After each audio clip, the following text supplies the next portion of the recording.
Shalom Bapak Ibu Saudara yang terkasih dalam Tuhan Yesus Kristus. Salam sejahtera bagi kita semua. Kita bersyukur ya bahwa hari ini kita masih bisa kembali merenungkan kebenaran firman Tuhan. Bapak Ibu Saudara, tema perenungan firman Tuhan kita hari ini adalah mengasihi musuh. Saya mau mengajak kita sama-sama melihat dua bagian firman Tuhan yang akan menolong kita untuk memahami tema ini. Yang pertama, firman Tuhan terambil dari Matius pasal 6 ayat 12. Matius pasal 6 ayat 12.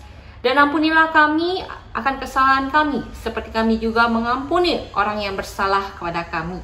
Dan yang kedua adalah terambil dari Matius pasal 22 ayat 37 sampai ke 39. Matius 22 ayat 37 sampai ke 39.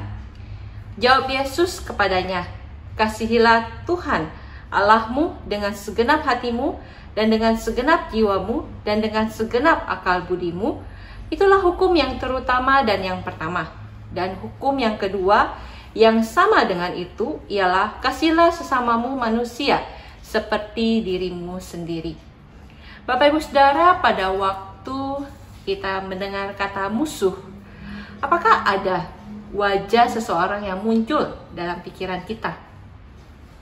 Mungkin saja ada. Bapak Ibu Saudara, mengapa seseorang bisa kita cap menjadi musuh dalam kehidupan kita? Saya pikir mungkin ada dalam diri orang tersebut yang tidak cocok dengan kita. Di dalam diri orang tersebut mungkin ada sifat dan karakternya, perbuatannya, perkataannya yang tidak kita sukai, atau bahkan telah melukai kita, melukai hati kita, melukai diri kita. Sehingga hal itu membekas dan menjadikan dia musuh di dalam kehidupan kita. Bapak Ibu Saudara, hal seperti ini mungkin saja terjadi di dalam kehidupan kita. Namun, bukan berarti kita membiarkan diri kita tetap dalam kondisi memusuhi orang tersebut terus-menerus. Di dalam bagian firman Tuhan yang tadi saya bacakan, keduanya adalah kalimat yang diucapkan oleh Tuhan Yesus. Tuhan tahu bahwa di dalam relasi manusia sangat mungkin manusia mengalami gesekan, perselisihan, bahkan permusuhan.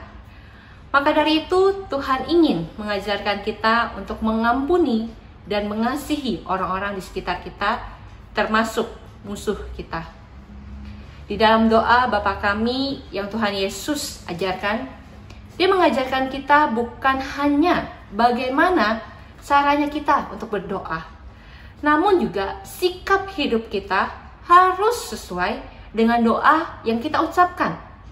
Tuhan ingin kita juga mengampuni orang yang bersalah kepada diri kita, sebagaimana kita telah menerima pengampunan dari Tuhan melalui karya salib Yesus Kristus.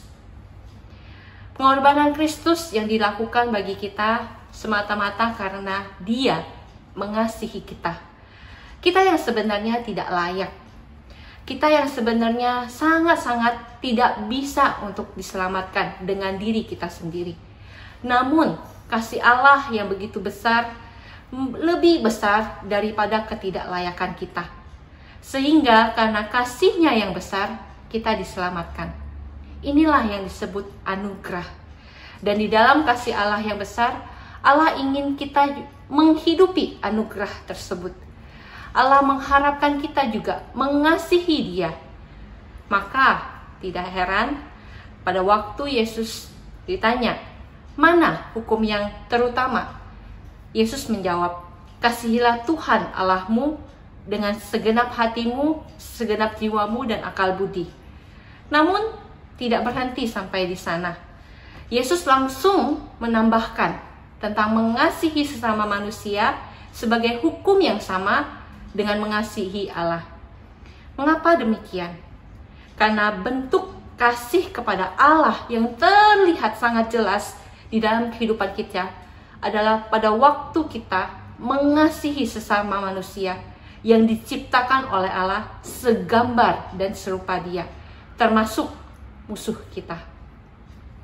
Bapak Ibu Saudara, tentu hal ini tidaklah mudah. Tidak mudah bagi kita untuk mengasihi musuh yang telah meninggalkan bekas luka di dalam kehidupan kita. Meskipun tidak mudah, namun bukan berarti tidak bisa, bukan? Kita bisa mengampuni, bahkan kita bisa mengasihi musuh kita. Sebab kasih Allah yang besar telah menyelamatkan kita dan memulihkan kita dari segala luka. Anugerahnya telah mengampuni kita dan memberikan kasih itu bagi kita. Dan kiranya anugerah ini juga boleh kita bagikan kepada orang-orang di sekitar kita, terutama orang yang telah menyakiti kita. Ada satu kalimat yang saya tulis untuk diri saya sendiri sebagai pengingat mengenai kasih Allah dan mengasihi sesama.